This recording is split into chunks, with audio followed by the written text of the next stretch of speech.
थोड़ा सा मैथ्स के कुछ बेसिक्स स्टार्ट करते हैं और फिर मैथ्स के चैप्टर स्टार्ट करेंगे अपन कुछ मैथ्स या लॉजिकल रीजनिंग। लेकिन उसके लिए पहले अपने को एक बार कैलकुलेटर पर ट्रिक सीखनी पड़ेगी कि हमें कैलकुलेटर यूज़ करना आना चाहिए। जब हम कैलकुलेटर को यूज़ करना सीख जाएंगे तो फिर हम मैथ्स आराम से कर पाएंगे, बिना इसके हमारा गुजारा नहीं होगा। कैलकुलेटर को बड़े प्यार से हम क्या कहते हैं? कैल्सी। क्या कहेंगे? कैल्सी, है ना। और आज से इसी को क्या बनाना है आपको? गर्लफ्रेंड। बिना इसका साथ तो हमेशा रहना चाहिए, ये बैग में होना ही होना चाहिए। कोई भी सब्जेक्ट पढ़ रहे हो अब से लेकर और सीए फाइनल तक, कभी भी कहीं भी पढ़ रहे हो, आपके पास एक कैलकुलेटर जरूर होना चाहिए। ठीक है, बिना इसके गुजारा नहीं होने वाला है। तो अब हम बात कर रहे हैं कैल्सी ट्रिक्स, प्यार से बोलेंगे इसको कैल्सी, और इस पे सीखेंगे अपन कुछ ट्रिक्स। तो कैल्सी ट्रिक्स में सबसे पहली क्या चीज आएगी बताओ? पावर। पावर निकालने सीखनी है आपको, 2 की पावर 5 करनी है। तो बताओ कैसे करेंगे कैलकुलेटर पे? नॉर्मल बच्चा क्या करेगा? 2 इंटू 2 इंटू 2 ऐसा करेगा ना बच्चा, 2 इंटू 2 इंटू 2 इंटू 2। फिर ये भूल और जाएंगे कि अच्छा 3 बार किया, 4 बार किया, 5 बार किया, कितनी बार किया, समझ रहे हो आप? तो याद रखना पड़ेगा, 1 बार हो गया, 2 बार हो गया, 3 बार हो गया, 4 बार हो गया, 5 बार हो गया, तब जाकर आपका आंसर आएगा 32। क्या इतना लंबा टाइम है हमारे पास? नहीं। तो अब पावर करने का जो तरीका होता है वो होता है मल्टीप्लाई इक्वल्स टू। क्या तरीका होता है? Multiply equals to. जैसे मल्टीप्लाई इक्वल्स टू प्रेस करेंगे तो ये क्या हो जाएगा आपके पास? स्क्वायर। तो फिर उसके बाद कहां तक जाना है आपके पास? n+1 तक, ये आपको ध्यान रखना है। ठीक। तो जैसे 2 की पावर निकालनी है तो यहां पे आप देखो 2 मल्टीप्लाई इक्वल्स टू करो जरा एक बार कैलकुलेटर पे, 2 मल्टीप्लाई इक्वल्स टू। ठीक है, तो जब अपन 2 मल्टीप्लाई इक्वल्स टू लिखेंगे तो कितना आ गया अपने पास? 4 आ गया। 2 मल्टीप्लाई इक्वल्स टू, ये आंसर आ गया 4। और यहां पर कितना आ रहा है आपके पास? ये देखो, यहां तो आ गया 4 और यहां कितना आ रहा है? 3। कॉर्नर पे आ रहा है 3। ये जो 3 होता है ये क्या शो करता है? Number of operation. ये जो 3 होता है ये क्या शो कर रहा होता है? कितने ऑपरेशन अब तक अपन लगा चुके हैं? तो कितने लगाए? 1 2 और 3। समझ में आ गया? तो इसका मतलब ये स्क्वायर हुआ कब? जब यहां पर कितना है? 3। तो अगर मेरे को इसकी 2 की पावर 5 निकालनी है तो मुझे यहां कितना चाहिएगा? 6। समझ में आया? जब ये स्क्वायर के लिए पावर कितनी चाहिए? यहाँ पर 3, यहाँ पे नंबर ऑफ ऑपरेशन 3, तो जब पावर 5 चाहिएगी तो उसके लिए कितने नंबर ऑफ ऑपरेशन होंगे? 6। समझ में आ गया? तो कहने का मतलब इन शॉर्ट मैं आपसे ये कह रहा हूं कि आपको करना क्या है कि अगर 2 की पावर 5 निकालना है तो आप क्या करें? 2 मल्टीप्लाई इक्वल्स टू प्रेस करते रहें जब तक यहां क्या ना आ जाए? 6 ना आ जाए, n+1 तक। तो अब आप करें 2 मल्टीप्लाई इक्वल्स टू, जीरो करके 2 मल्टीप्लाई इक्वल्स टू प्रेस करते रहिए जब तक 6 ना आ जाए कॉर्नर पे, यहाँ पे 6 ना आ जाए, क्योंकि अपने को 2 की पावर 5 निकालनी है। आ गया 32। तो ये शॉर्टकट समझ में आ गया। अगर मुझे 3 की पावर 7 निकालनी है तो निकालो सभी की सभी 3 की पावर 7। और ये हाथ में लेके काम नहीं करना है मुकेश, कैलकुलेटर कभी भी 2 हाथ से नहीं पकड़ोगे आप, एक हाथ से काम करना। ठीक है, 3 की पावर 7, 2187, सबका वही आंसर आ गया। 2 की पावर 20 निकालो, 2 की पावर 20 कहां तक जाना पड़ेगा? 2 मल्टीप्लाई इक्वल्स टू कहां तक जाना पड़ेगा? 21 तक। तो इक्वल्स टू कॉर्नर पे ध्यान रखना, 21 के आगे निकल जाओ।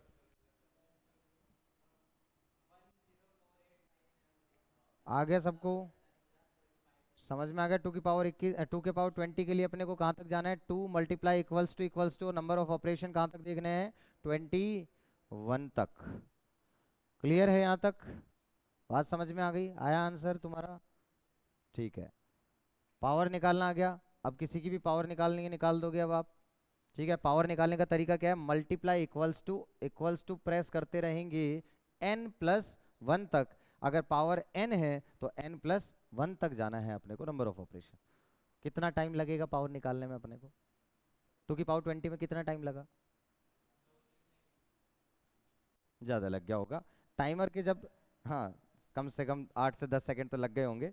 टाइमर की जब बात आएगी अपने पास, तो अपने पास टाइमर है, ठीक है। अपने को जितना मिलेगा अपन यहाँ पे सेट करके टाइम, अपन उस हिसाब से यहाँ पे टाइमर अपने पास रहेगा। अपन टाइमर लगाकर क्वेश्चंस की प्रैक्टिस बाद में करेंगे। जब एमसीक्यू की प्रैक्टिस करेंगे तो 72 सेकंड्स का टाइमर लगा के प्रैक्टिस करा करेंगे, ठीक है। तो ये इस तरीके से आपके पास चलता जाएगा, फिर बेल बजेगी, ये दिखाया भी था मैंने। तो अपने पास ये सारी फैसिलिटीज़ अब हैं कि अपन प्रॉपर प्रैक्टिस कर सकें। ये क्लियर हो गया। दूसरी चीज़ क्या आ गई अपने पास, सेकेंड, दैट इज रेसिप्रोकल।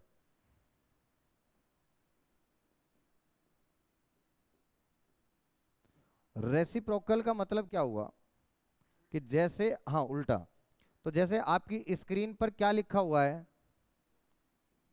5, इसका रेसिप्रोकल करो, तो आप कैसे करोगे? आप कहोगे सर 1/5, पहले 5 को 0 बनाओगे, इरेज करोगे, फिर 1/5, बट इतने में तो टाइम लगेगा।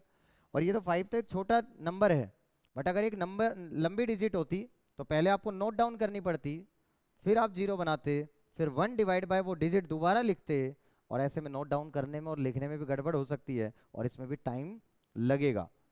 तो अब अपने को ऐसा काम नहीं करना है, जो चीज़ स्क्रीन पे लिखी है उसी का रेसिप्रोकल करना है, समझो। तो अपने को क्या प्रेस करना पड़ेगा? अगर स्क्रीन पे 5 लिखा हुआ है तो रेसिप्रोकल करने का जो तरीका रहेगा वो क्या रहेगा? डिवाइड इक्वल्स टू, समझ में आ गया? डिवाइड इक्वल्स टू, क्लियर है? और डिवाइड इक्वल्स टू करते क्या हो जाएगा? रेसिप्रोकल। 5 लिखा हुआ था स्क्रीन पे, पहले 5 लिख लो और फिर क्या प्रेस करो? डिवाइड इक्वल्स टू, क्या आ जाएगा? 0.2, क्लियर है? अगर मैं आपसे कह रहा हूँ, एक और एग्जांपल लेता हूँ, कि आपको कह रहा हूँ कि अगर 100/5 करना है 25, और आपकी स्क्रीन पर क्या लिखा हुआ है 25, आपकी स्क्रीन पे क्या लिखा हुआ है 25, बट हमें करना क्या था 100/25। तो अब उल्टा कर सकता हूँ क्या? 25 को किससे डिवाइड कर दूं? 100 से। और अब ये उल्टा हो गया, अब मुझे इसका क्या चाहिए? रेसिप्रोकल। तो मैं क्या कर लूं? डिवाइड इक्वल्स टू 4 आ जाएगा। आप चेक करें, 25 divide by 100 divide equals to. तो मीन्स रेसिप्रोकल कभी भी करना हो तो क्या प्रेस करते हैं? Divide equals to. तो स्क्रीन पर अगर डिनोमिनेटर लिखा हुआ है तो अपन क्या करेंगे? पहले डिनोमिनेटर को न्यूमरेटर से डिवाइड कर दो और फिर उसका क्या कर दो? रेसिप्रोकल कर दो। कोई दिक्कत है इसके अंदर? इससे क्या होगा? हमारा टाइम बच जाएगा। नहीं तो क्या करना पड़ता 25 को, अब ये तो 25 छोटी डिजिट है, कोई बड़ी लंबी डिजिट होती तो लिखना पड़ता, फिर 0 बनाते, फिर पहले ये लिखते ऊपर न्यूमरेटर, फिर डिवाइड बाय ये डिजिट दोबारा लिखते और फिर उसको कर निकालते। तो बट इतने में टाइम लगेगा, तो जो लिखा है उसी को न्यूमरेटर से डिवाइड कर दो और डिवाइड इक्वल्स टू प्रेस कर दो। बताओ, बात समझ में आ गई? यहाँ तक कोई डाउट है तो बताओ। क्लियर है? नेक्स्ट, तो डिवाइड इक्वल्स टू करते ही आपके पास क्या हो जाएगा? तो डिवाइड इक्वल्स टू का मैंने 2 तरीके से यूज बता दिया आपको। फिर तीसरा क्या आ गया हमारे पास? That is m plus.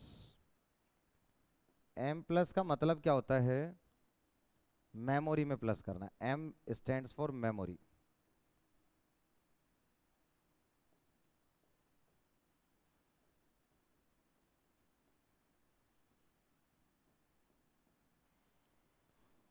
m का मतलब क्या है? मेमोरी। मेमोरी में ऐड करना। अब इसका जरूरत कहाँ पड़ेगी वो देखते हैं अब अपन ध्यान से। तो मैंने आपको बताया कि जब आपको ऐसी कैलकुलेशन बहुत होती थी ना, एक x है एक f है और अपने को fx निकालना है और उसका टोटल निकालना है, समीशन fx, स्टेट्स वगैरह में अपन करते थे। तो आपके पास जब ऐसा कुछ होता है कि 12 इंटू में 15 प्लस 10 इंटू में 6 प्लस 8 इंटू में 9, इनकी कैलकुलेशन कैसे करेंगे अपन? बताओ, इनकी कैलकुलेशन आप कैसे करोगे? आप कहोगे पहले 12 इंटू 15 करोगे, इक्वल्स टू कर लोगे। हाँ भाई देखो जरा ध्यान से, मेरे साथ साथ करते रहो। 12 इंटू 15 करोगे, कितना आ गया? 180, इसको लिख लेंगे। फिर आप क्या करोगे? 10 इंटू 6 60, इसको लिख लोगे। फिर आप क्या करोगे 8 इंटू 9 72। पहले मतलब आप कैलकुलेटर पे अलग अलग कैलकुलेट करोगे, तीनों को लिखोगे और फिर तीनों का क्या करेंगे टोटल। तो ये 240 प्लस 72 कितना हो जाएगा 312। बात समझ में आ गई। तो अपने को कितना टाइम लगा, ज़्यादा टाइम लगा ना, हर की कैलकुलेशन करके लिख रहे हैं फिर सबको ऐड कर रहे हैं, टाइम ज़्यादा लग रहा है। तो अब इसको शॉर्ट करने का तरीका क्या होगा, मेमोरी। मेमोरी का यूज़ कैसे करेंगे वो देखिए। तो आप लिखेंगे 12 इंटू 15, मेमोरी में डालना है ना, प्लस करना है ना। देखो ये सब मेमोरी में डाल के ये वाला जो नंबर जिसको मेमोरी में डालकर ऐड करना है, तो अपने को क्या डालना है 12 इंटू 15 आ गया, कितना आ गया 180 आ गया कैलकुलेटर पे। अब उस कैलकुलेटर 180 को किस में डालना है मेमोरी में, तो उसमें क्या करेंगे m प्लस। लेकिन ये यूज़ करने के लिए पहले जीरो बना लेना सब चीज़ें, मेमोरी क्लीन होनी चाहिए, पहले से कुछ मेमोरी में नहीं होना चाहिए, नहीं तो वो उसके साथ जाके मर्ज हो जाएगा। दूसरा आ जाएगा 10 इंटू 6 m प्लस। तीसरा हो जाएगा 8 इंटू 9 m प्लस। बताइए यहां तक बात समझ में आई। अब ये तीनों अपन ने मेमोरी में ऐड कर दिए, अब क्या प्रेस करना पड़ेगा MRC। MRC का मतलब क्या है, मेमोरी रिकॉल।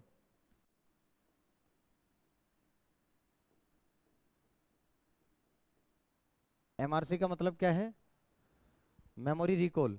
तो मेमोरी रिकॉल करते ही क्या आंसर आपके पास 312 आ गया। करके देखिए, ये कैलकुलेशन कर कर देखिए आप लोग। सौरभ कैलकुलेशन करो, पहले सबसे पहले कैंसिलेशन वाला बटन दबा लो, जीरो हो गया। उसके बाद लिखो 12 इंटू 15 m प्लस। अरे m प्लस का एक बटन है वहां, हाँ वही प्रेस करना है। 10 into 6 m plus. 8 into 9 m plus. और अब तीनों मेमोरी में ऐड हो चुके हैं, तीनों का टोटल चाहिए। तो जब टोटल चाहिए होता है, जो जो मेमोरी में डाल चुके हैं उनका टोटल चाहिए होता है, तो अपने को क्या करना है इसमें MRC। तो आप MRC का बटन दबा दो, मेमोरी रिकॉल, तो टोटल आ जाएगा। आया क्या आपका, कई बात समझ में आई है ना। तो ये घर से आपको इसकी थोड़ी बहुत प्रैक्टिस करनी पड़ेगी। ठीक है यहाँ तक समस्या कोई। चलिए तीसरा हो गया, फिर M माइनस। अब M माइनस की बात करते हैं। Next is fourth M minus. M minus क्या होगा, मेमोरी में लेस करना।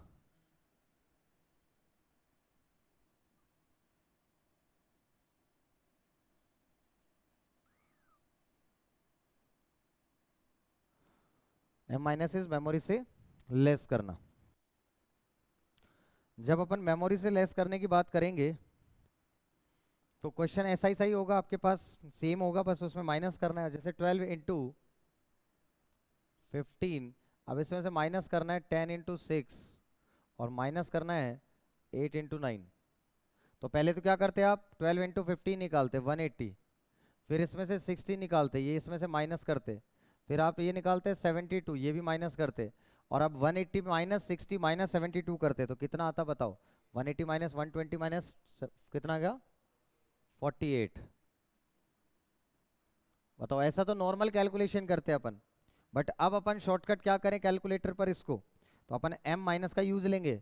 देखो 12 इंटू 15 ये मेमोरी में ऐड करना है कि माइनस करना है, पहले तो ये बताओ। इस ये नंबर प्लस का है कि माइनस का है, प्लस का है ना। 180 क्या है, 180 तो प्लस ही है, तो इसको किस में करेंगे ऐड। फिर 10 इंटू 6, अब इसको क्या करना है प्लस या माइनस, तो अब m माइनस। इसी तरीके से 8 इंटू 9, इसको क्या करना है माइनस, तो m माइनस। और फिर क्या करना है, जो प्लस माइनस डाला है मेमोरी में उनको टोटल करना है, तो क्या प्रेस करेंगे MRC। बताओ क्या आंसर आ गया। क्लियर है, क्लियर हुआ यहाँ तक, कोई डाउट है तो बताइए। ये हो गया आपके पास। इसके बाद next this is GT। GT का मतलब क्या होता है, ग्रांड टोटल।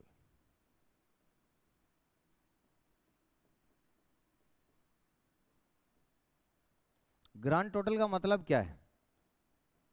ग्रांड टोटल का मतलब है स्क्रीन पर जो जो आया है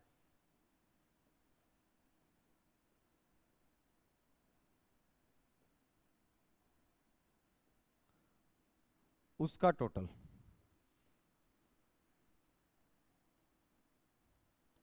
उनका टोटल। बात समझ में आई? जो जो स्क्रीन पर नंबर आते हैं अगर हमें उनको ऐड करना है तो अपन क्या यूज करते हैं? Grand total. जो जो स्क्रीन पे अपीयर हुए, जो जो नंबर आया उन सबका टोटल करना हो अपने को तो क्या कहेंगे अपन? Grand total. जैसे मैं आपको एग्जांपल देता हूं, ज्यादातर यूज करते हैं इसको डिस्काउंटिंग में। ज्यादातर कहाँ यूज करते हैं इसको अपन? डिस्काउंटिंग में। डिस्काउंटिंग क्या चीज है?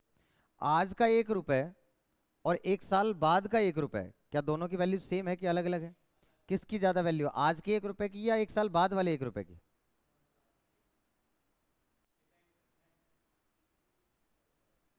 अच्छा, रुपए की कभी परचेजिंग पावर बढ़ती भी है? ऑलवेज क्या होता है रुपए की वैल्यू, आप देखो ना, स्टार्टिंग के अंदर जो पैसे में आ जाया करता था फिर वो रुपए में आने लगा, फिर वो 100 रुपए बहुत होते थे। आज के टाइम में 500 का नोट क्या 2000 का नोट भी कुछ नहीं है। महंगाई बढ़ रही है ना, तो डेप्रिशिएट होती रहती है। इन्फ्लेशन के साथ साथ हमारी रुपए की जो परचेजिंग पावर है, इन्फ्लेशन महंगाई बढ़ती जा रही है और परचेजिंग पावर कम होती चली जा रही है। इकोनॉमिक्स में क्वेश्चन भी है, ठीक है, ये इन्फ्लेशन के ऊपर और परचेजिंग पावर के ऊपर। बात समझ में आ गई? तो ये आपको बात समझ में आनी चाहिए कि आपके पास रुपए की वैल्यू कम होती चली जाएगी तो 1 साल बाद जो रुपए की वैल्यू होगी वो कम होगी। तो अगर मैं ऐसा कहूं कि आज के 1 रुपए की वैल्यू या फ्यूचर के 1 रुपए की वैल्यू आज कितनी है, तो मान लेते हैं कि इन्फ्लेशन रेट कितना है? 10%। तो मैं कह सकता हूं कि 1 साल बाद जो 1 रुपए मिलेगा उसकी प्रेजेंट वैल्यू क्या होगी? तो प्रेजेंट वैल्यू कितनी हो जाएगी? 0.909, 90 पैसे, 90 पॉइंट ऐसा आएगा, 0.9090। तो अपन 3 या 4 डेसिमल तक लेते हैं, 3 तक तो लेते लेते हैं। क्लियर है यहाँ तक? फिर 1 साल बाद क्या मतलब 2 साल बाद जो 1 रुपए मिलेगा उसकी प्रेजेंट वैल्यू आज कितनी हो जाएगी बताओगे? 0.826, चेक करो, 0.826। फिर ऐसे 3 साल के बाद जो 1 रुपए मिलेगा उसकी आज कितनी वैल्यू हो जाएगी? 0.751। ठीक है, अब इन तीनों का टोटल चाहिए अपने को। तो अब मैं पहले तो ये निकालना सिखाता हूँ। ये निकालते कैसे? ये कैसे निकाला? 1/1.1। अच्छा, 1.1 क्या किया? ये 10% था, तो नीचे क्या होता है? 1/1 + i। तो ये हो गया आपके पास 10% का क्या हो जाएगा? 0.1। तो 1/1.1 करो कैलकुलेटर पे। 1/1.1 इक्वल्स टू, प्रेस करना, कितना आ रहा है? आ गया ये 0.9090। एक बार और इक्वल्स टू प्रेस करो तो ये क्या आ गया? 0.826। एक बार और इक्वल्स टू प्रेस करो, क्या आ गया? अब इन तीनों का टोटल चाहिए तो जीटी प्रेस कर दो। तो ये आप देखोगे तो इसमें यही आएगा 2.48 समथिंग, जो ये आएगा ये यही आएगा। समझ रहे हो?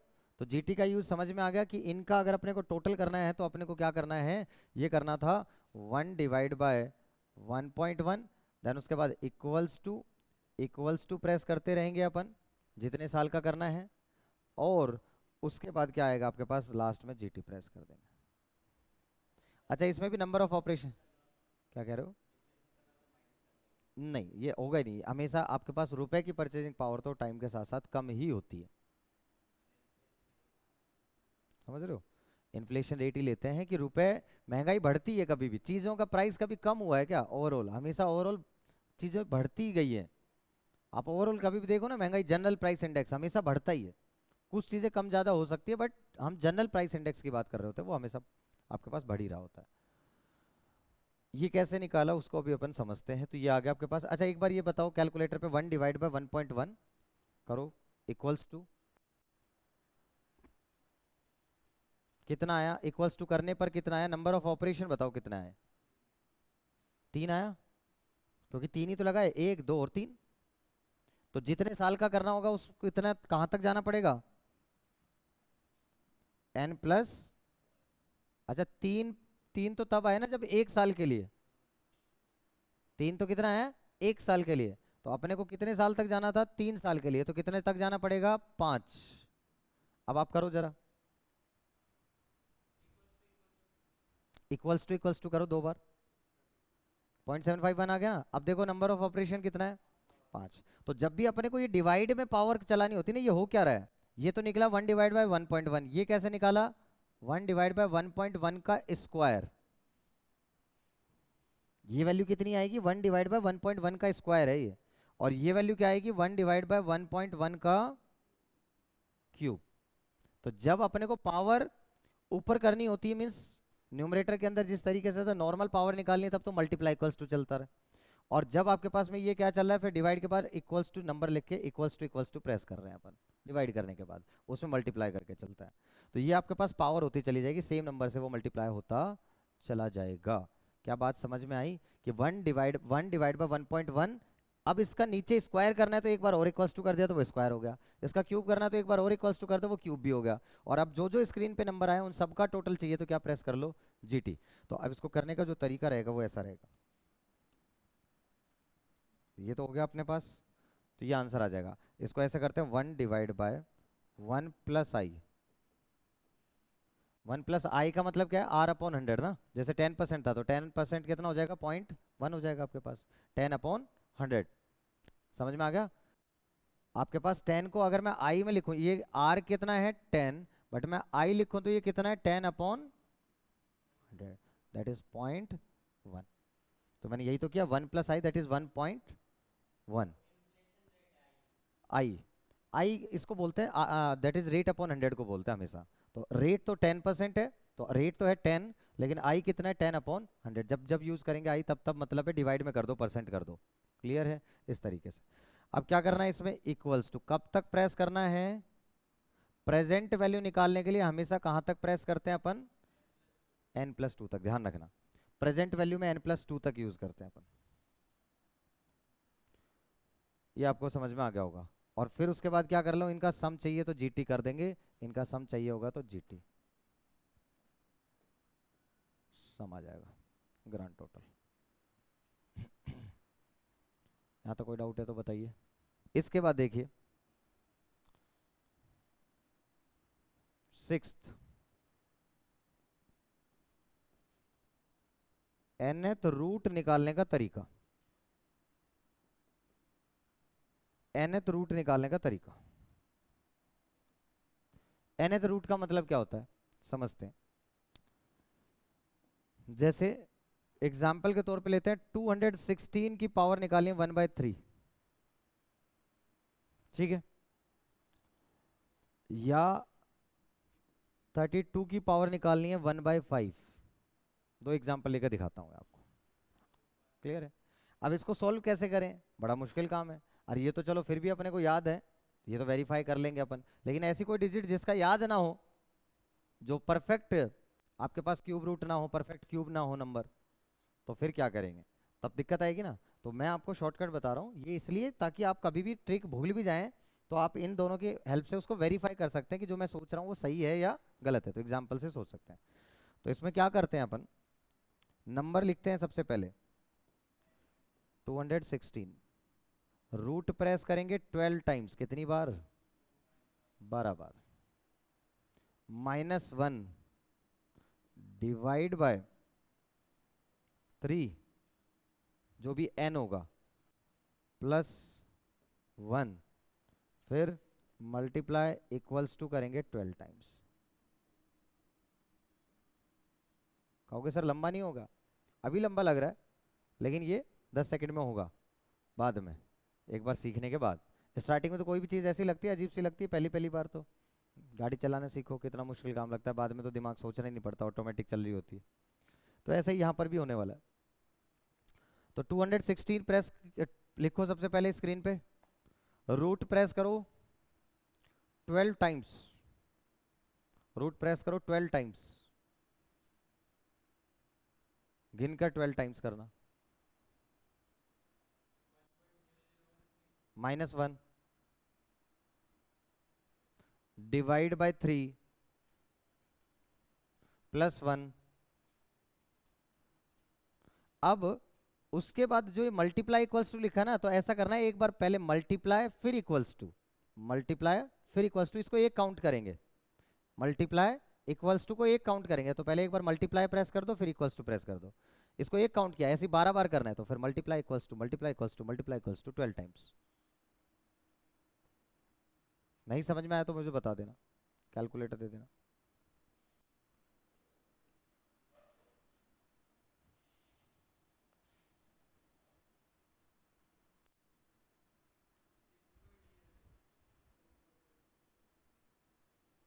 देखो क्या करना है अपने को, सबसे पहले लिखो 216। अब इस पे क्या करना है अपने को, रूट प्रेस करना है 12 टाइम्स। 1 2 3 4 5 6 7 8 9 10 11 12। समझ में आया? अब क्या करेंगे 1.00131318,529। अब इसमें से क्या करना है, -1, तो -1। अब डिवाइड बाय जितनी पावर है, तो अपने को क्यूब रूट निकालना है, पावर क्या करनी है 1/3। तो अब क्या करेंगे अपन, किससे डिवाइड करेंगे 3 से, और पहले -1 किया था, अब वापस क्या कर देंगे +1। वैल्यू आ गई अपने पास। इसके बाद क्या करना है, मल्टीप्लाई इक्वल्स टू प्रेस करना है, तो फिर आएगा आपके पास मल्टीप्लाई इक्वल्स टू।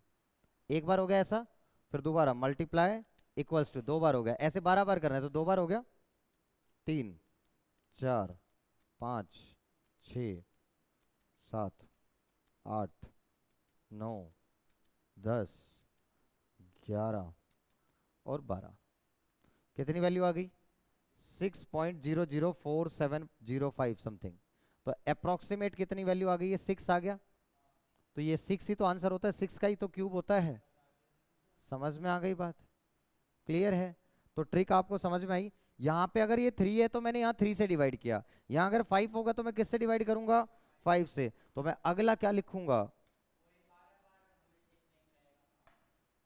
तो मैं अगला क्या लिखूंगा वो देखो जरा, अगला क्या लिखूंगा 32√12 टाइम्स -1 डिवाइड बाय कितना हो जाएगा 5 +1 मल्टीप्लाई इक्वल्स टू कितनी बार 12 टाइम्स। समझ में आ गया? तो अब ये निकालो जरा, तो ये आपको पता है 2 आना चाहिए आंसर इसका। आप कैलकुलेट करके देखें।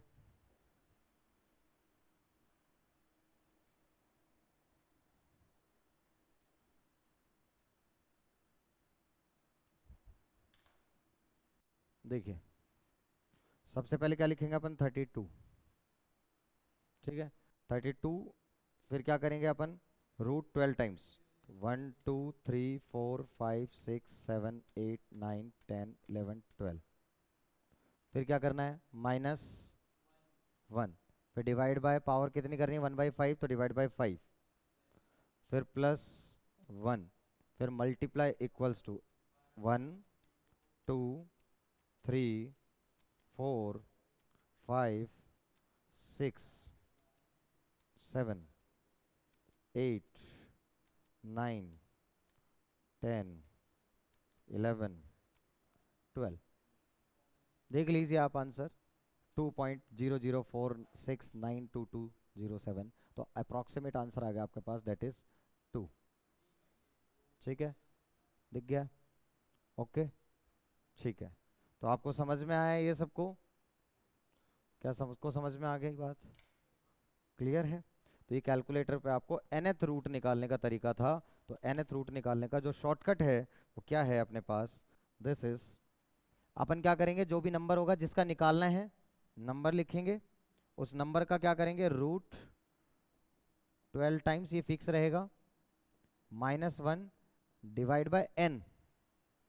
डिवाइड बाय n मतलब जिसका 1/n पावर होगी ना, तो वो निकालना है। या मैं यहाँ पे अगर मैं इसको x की पावर लूँ तो मैं यहाँ पे कहूँगा जो नंबर है वो x ले लिया मैंने, तो x की पावर वो इस तरीके से, मतलब जो भी नंबर लिखें। फिर क्या करेंगे +1, और फिर क्या करेंगे मल्टीप्लाई इक्वल्स टू कितनी बार करेंगे 12 टाइम्स। तो ये आंसर आपके पास आ जाएगा nth रूट का। ये कैलकुलेटर की सारी ट्रिक्स थी जो इस कैलकुलेटर को यूज करने के लिए हमें जरूरत पड़ती रहेगी बार बार। यही है, उसके बाद में तो बस इनका रिपीटेशन यूज आएगा अब तो पूरी मैथ्स में। इसलिए मैथ्स के लिए पहला जो लेक्चर होना चाहिए वो यही होना चाहिए कि आपको कैलकुलेटर ट्रिक्स आनी चाहिए। ये आती हैं तो इनको आप यूज कर पाओगे, नहीं आएंगी तो आपको यूज करने में दिक्कत आएगी, फिर क्वेश्चंस करने में अपने को प्रॉब्लम है। क्लियर है? तो ये सारी बात समझ में आ गई। यहाँ तक कोई डाउट है तो देख लीजिए स्टार्टिंग से। पावर करना सीखा, पावर का शॉर्टकट क्या है? मल्टीप्लाई इक्वल्स टू कहाँ तक? n+1 तक। जितनी पावर निकालनी है, अगर पावर n निकालनी है तो कहाँ तक जाना पड़ेगा? नंबर ऑफ n+1 तक। दूसरा आ गया पास रेसिप्रोकल। रेसिप्रोकल करने का तरीका क्या है? Divide equals to. ये कब कब यूज कर सकते हैं? जब डिनोमिनेटर स्क्रीन पे लिखा हो। यूज तो तब करेंगे ना जब डिनोमिनेटर स्क्रीन पे लिखा हो। तो अपन क्या करेंगे? डिनोमिनेटर को किससे डिवाइड कर देंगे? न्यूमरेटर से डिवाइड कर देंगे। जैसे 25 लिखा था तो 25 को डिवाइड कर लेंगे 100 से, और क्योंकि हमें 100/25 चाहिए था तो उसका रेसिप्रोकल करने के लिए डिवाइड इक्वल्स टू। क्लियर यहाँ तक? m+ मेमोरी में ऐड करना। तो मेमोरी में ऐड करना है तो इस तरीके की कैलकुलेशन अपने बहुत सीखी हुई है। 12 × 15 जो आएगा, 10 × 6, 8 × 9 सबको ऐड करना है। तो पहले ये निकालो फिर ऐड करो, तो डायरेक्टली करते चलो। क्या करना है? 12 × 15 m+, देन 10 × 6 m+, 8 × 9 m+, फिर क्या प्रेस कर दो मेमोरी रिकॉल, वो ऑटोमेटिक रिकॉल हो जाएगी। जो जो ऐड किया था सब टोटल आ जाएगा। क्लियर यहाँ तक? इसी तरीके से m- का सीखा आपने। तो m- के केस में क्या था? मेमोरी में लेस करना। तो 12 × 15 10 × 6, इसमें m+ कर लेंगे। 10 × 6 माइनस करना है तो m-, 8 × 9 m-, 48 MRC कर देंगे। तो MRC करते ही क्या आ जाएगा? 48 आंसर आ जाएगा। फिर मैंने बताया GT, grand total. Grand total क्या होता है? स्क्रीन पे जो जो नंबर आए ज्यादातर अपन तब यूज करेंगे यहाँ से, तो ये बात आपको समझ में आ जाएगी। ठीक है? तो ये आपके पास क्या आया? तरीका क्या था? 1+i डिवाइड इक्वल्स टू, यही करते हैं ना, 1 डिवाइड बाय 1+i, और फिर क्या करेंगे? इक्वल्स टू जितने का भी निकालना है आपको प्रेजेंट वैल्यू फैक्टर, उतना क्या करेंगे? n+2। ये प्रेजेंट वैल्यू निकालने का तरीका है। ये आपके पास टाइम वैल्यू ऑफ मनी में भी आएगा। तो जब भी हम प्रेजेंट वैल्यू निकालते हैं तो हमेशा क्या यूज करते हैं? n+2 तक जाते हैं, वो ध्यान रखें। ठीक है? यहाँ पे ये होगा डिवाइड, और ये क्या हो जाएगा? n+2 तक। और रूट निकालने का तरीका समझ में आ गया? nth रूट, ये समझ में आ गया। अब जैसे जैसे यूज आएगा वो बहुत अच्छे से आपको और दिमाग में सेट होते जाएंगे। इसी पर बेस्ड ना एपी और जीपी भी है, वहां पर भी ट्रिक्स आएंगी। ट्रिक्स तो मैं बार बार हर चैप्टर में भी रिपीट करता रहूंगा। आज मैं सिर्फ आपको बता देता हूं कि आप एपी जीपी भी यहाँ से बना सकते हैं, बट ये ट्रिक्स हम हर चैप्टर के अंदर दोबारा दोबारा से पढ़ते रहेंगे। ठीक? तो मैं एपी की बात करता हूँ। एपी क्या होती है बताओ जरा? Arithmetic progression. तो एपी एक सीरीज ले लेते हैं अपन, 2 + 3 5, 5 + 3 8, 8 + 3 11। ठीक है? इसमें ए कितना है? First term. AP is a list of numbers in which each term is obtained by adding a fixed number to the preceding term except the first term. 333 क्या एपी है कि नहीं है? यस, क्योंकि जो नंबर ऐड कर रहे हैं वो क्या हो सकता है? जीरो भी हो सकता है, नेगेटिव भी हो सकता है, पॉजिटिव भी हो सकता है। ये सारी बातें अपन बाद में पढ़ना है। फिलहाल मेरा जो फोकस है वो है आपको ट्रिक समझाना, कि आपको समझ में आए कि अपन कोई भी चैप्टर जो करेंगे वो सब किस पर करेंगे? कैलकुलेटर पे करेंगे। ये ऑब्जेक्टिव है। तो अपन ने क्या कहा? इसमें +3, तो ए कितना हो रहा है आपके पास? 2। डी होता था कॉमन डिफरेंस, कितना हो जाएगा ये आपके पास? That is 3 +3 +3 +3। क्लियर है? इसको अपन बोलते थे ये फर्स्ट टर्म है, ये सेकंड टर्म है, ये थर्ड टर्म है, ये फोर्थ टर्म है। अगर मैं आपसे कहूं फिफ्थ टर्म निकालो तो आप क्या कहोगे? फिफ्थ टर्म कितनी आएगी बताओ? हाँ जी, +3 कर दूं मैं इसमें? फॉर्मूला क्या होता था आपके पास? ए एन का फॉर्मूला होता था, that is a + n - 1 into में डी। मत सोचना दिमाग में कि याद करना क्या करना है, बाद की बात है। फिलहाल कैलकुलेशन पे ध्यान देना। इसी का शॉर्टकट तरीका क्या है?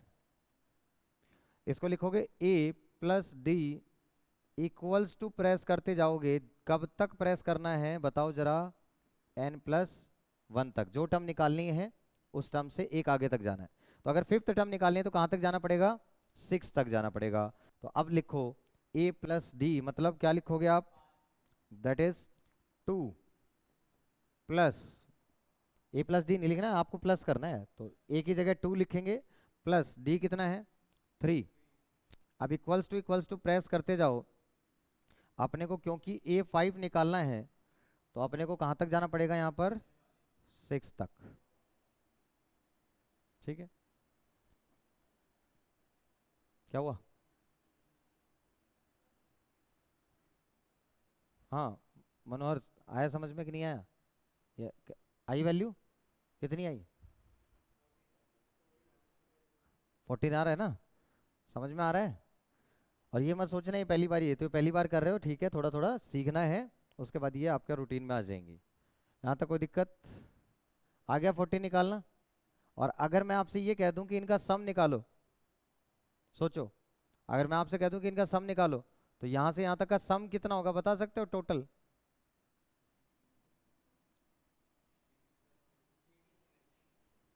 हाँ, सम निकालना है, एपी भी बनानी है और सम भी निकालना है। तो m प्लस कितने, एक तो तरीका ये है 2 + 5 + 8 + 11 + 14, तब निकलेगा। तो ऐसे बता दो कितना हो रहा है। 7 8 15 15 11 26 और 14 40। अब इसका शॉर्टकट क्या है वो भी समझ लेते हैं। ये तो था nth टर्म का, ये तो था an का शॉर्टकट। अब अगर मैं sn का शॉर्टकट बताऊं, तो sn का शॉर्टकट रहता है आपके पास a + d equals to up to n+1। यहां तक तो सेम ही है। फिर क्या करते हैं अपन, gt, और इसमें क्या करेंगे प्लस और माइनस a। अगर a आपका पॉजिटिव होगा तो क्या कर देंगे अपन, ऐड कर देंगे, और a अगर आपका नेगेटिव होगा तो क्या कर देंगे, लेस कर देंगे। a पॉजिटिव होगा तो क्या कर लेंगे, ऐड, और a नेगेटिव होगा तो क्या कर देंगे, माइनस। समझ में आ गया? अब देखो, तो इसमें लगाओ जरा, तो अपन करेंगे a + d, this is 2 + 3 equals to, कितनी टर्म्स का सम निकालना है, s5। तो कहां तक जाना पड़ेगा यहाँ पर 6 तक। फिर क्या प्रेस करना है, gt, और फिर क्या करना है, a बताओ इसके अंदर a पॉजिटिव है कि नेगेटिव है, तो क्या करना पड़ेगा +2। ये आंसर आ जाएगा आपका, बताओ 40 आ जाएगा। क्या बात समझ में आ गई? आ गया 40? समझ में आ गया? तो अपने को सॉल्व बहुत कम चीजें करनी पड़ेंगी, अपने को कैलकुलेटर बहुत अच्छे से यूज करना आना चाहिए। डन? तो ये सारी चीजें मैंने आपको बता दी, आज के लिए इतना ही।